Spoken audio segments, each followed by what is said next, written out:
কোন কাজগুলো করলে ঈমান থাকবে, কোন কাজগুলো করলে ঈমান চলে যাবে। কিছু কিছু কাজ আছে যেগুলো কাজ করার মাধ্যমে আমাদের ঈমান নষ্ট হয়ে যায়, আবার কিছু কিছু কাজ আছে সেই সমস্ত কাজ করলে আমাদের ঈমান ফিরে আসে।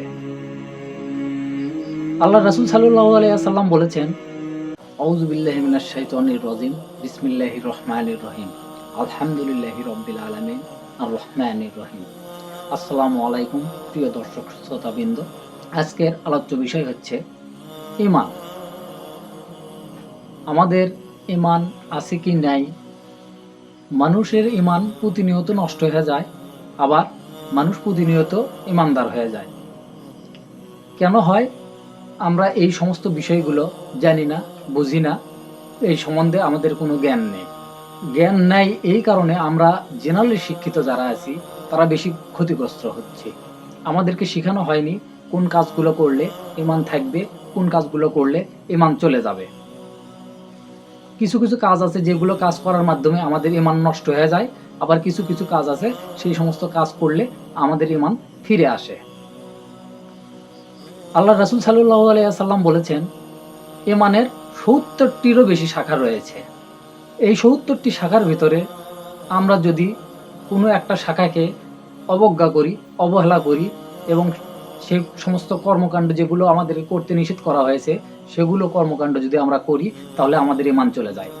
এবং আমরা পরবর্তী সময়ে যখনই আল্লাহর কাছে তওবা করি, ইস্তিগফার পাঠ করি, আল্লাহ পাক তখনই আমাদের ঈমান ফিরিয়ে দেন। ঈমানের ভিতরে অনেকগুলো গুরুত্বপূর্ণ বিষয় আছে যেগুলো আমাদের জানার দরকার আছে। এগুলো আমাদেরকে ছোটবেলা থেকে শেখানো উচিত ছিল, কিন্তু আমাদেরকে শেখানো হয়নি। আমাদের শিক্ষা ব্যবস্থাগুলোতে ইসলামের কোনো অংশে এই সমস্ত বিষয় নিয়ে আমাদেরকে শেখানো হয় না। এ থেকে বঞ্চিত করার অনেকগুলো কারণ আছে। এর প্রধান কারণ হচ্ছে রাষ্ট্রীয় কারণ। রাষ্ট্রীয় কারণে আমাদের ঈমানটা বেশি নড়বড়ে। কেন রাষ্ট্রীয় কারণ? এই বিষয় নিয়ে আমরা আলোচনা করব অবশ্যই, কিন্তু আজকের আলোচনার মূল বিষয় হচ্ছে আমরা কিভাবে ঈমান ধরে রাখব, কিভাবে ঈমানদার হব। আমাদেরকে ঈমানদার হতে গেলে কয়েকটি বিষয় আমাদেরকে মেইনটেইন করতে হবে, কয়েকটি বিষয় আমাদেরকে মেনে চলতে হবে, না হলে আমরা ঈমানদার হতে পারবো না, আমাদের ঈমান থাকবে না। বাংলাদেশের অধিকাংশ মানুষের দিকে তাকালে এবং খেয়াল করলে দেখা যায় যে অধিকাংশ লোকের ঈমান নষ্ট হয়ে যাচ্ছে কিছু কিছু কথা বলার কারণেই তাদের ঈমান চলে যাচ্ছে, কিন্তু তারা নিজেরাও বুঝতে পারতেছে না। আমরা নিজেরাও বুঝি না কখন আমাদের ঈমান, কোন কথা বললে, কি রকম কাজ করলে আমাদের ঈমান চলে যায়। আমরা এই ধারণাটুকুই রাখতে পারি না, এই জ্ঞানটুকুই আমাদের নাই।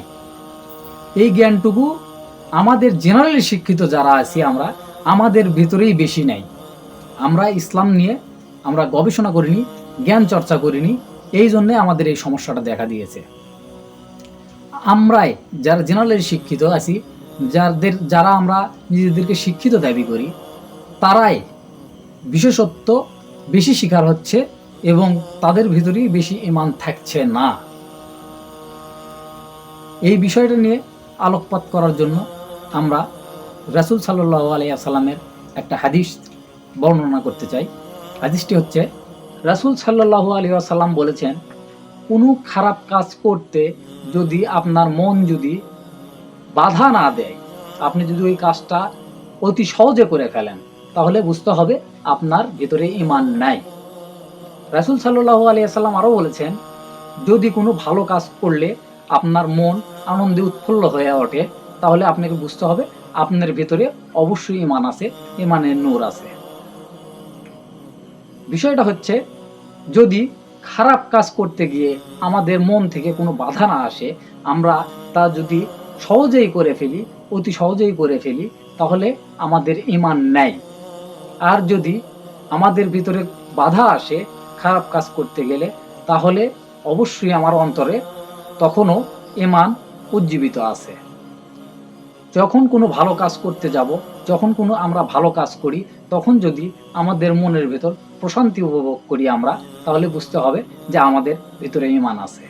আমাদের সমাজে প্রতিনিয়ত দেখা যাচ্ছে এখানে রাহাজানি, খুন, লুট, ঘুষ সবকিছু প্রতিনিয়ত আমাদের দেশটা ছেয়ে গেছে। বর্তমানে আরো অত্যাচার, অন্যায়, নিপীড়ন আরো বেড়ে গেছে।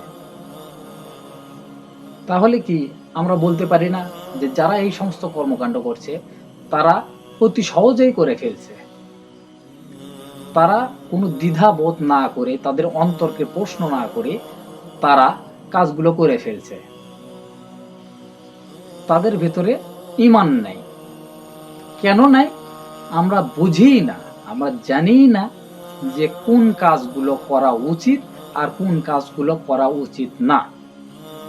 রাসূল সাল্লাল্লাহু আলাইহি ওয়াসাল্লাম বলেছেন, লজ্জা হচ্ছে ঈমানের একটি অংশ। আমরা অনেক জায়গায় অনেকভাবে গাহায়াপনা করে থাকি।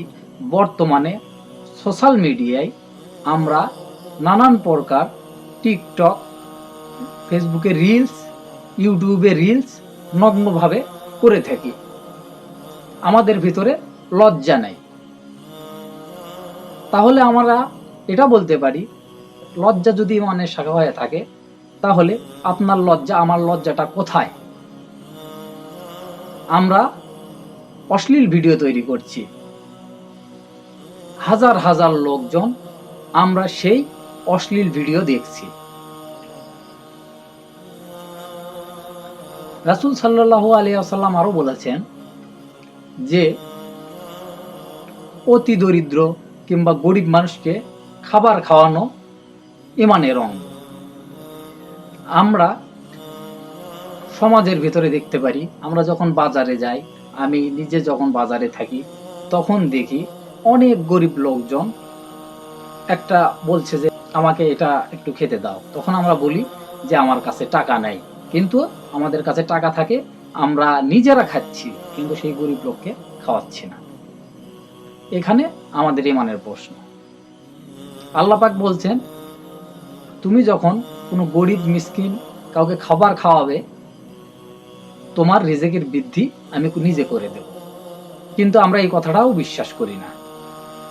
তাহলে আমাদের ঈমান কতটা দুর্বল। ঈমানের আরেকটা অংশ হচ্ছে সালাম প্রদান করা। আমরা যারা আছি সালাম মানুষকে দেই না। বর্তমানে কিছু সংখ্যক লোক ব্যতীত প্রায় 90% লোকের ভিতরে আমাদের সালামের কোনো প্রচলন নেই। এরকম আরো অসংখ্য ঈমানের অংশ আছে। এত বড় অংশ, এতগুলো অংশ একসাথে এইভাবে বিশ্লেষণ করা সম্ভব নয়। আমরা যারা জেনারেল শিক্ষিত আছি, যারা শিখতে চাই, জানতে চাই, বুঝতে চাই, তারা অবশ্যই আমার ভিডিওগুলো দেখবেন, মনোযোগ সহকারে দেখবেন, বুঝতে পারবেন। আমি নিজে কিছু শিখবো, আপনাদেরকে কিছু শেখাবো ইনশাআল্লাহ।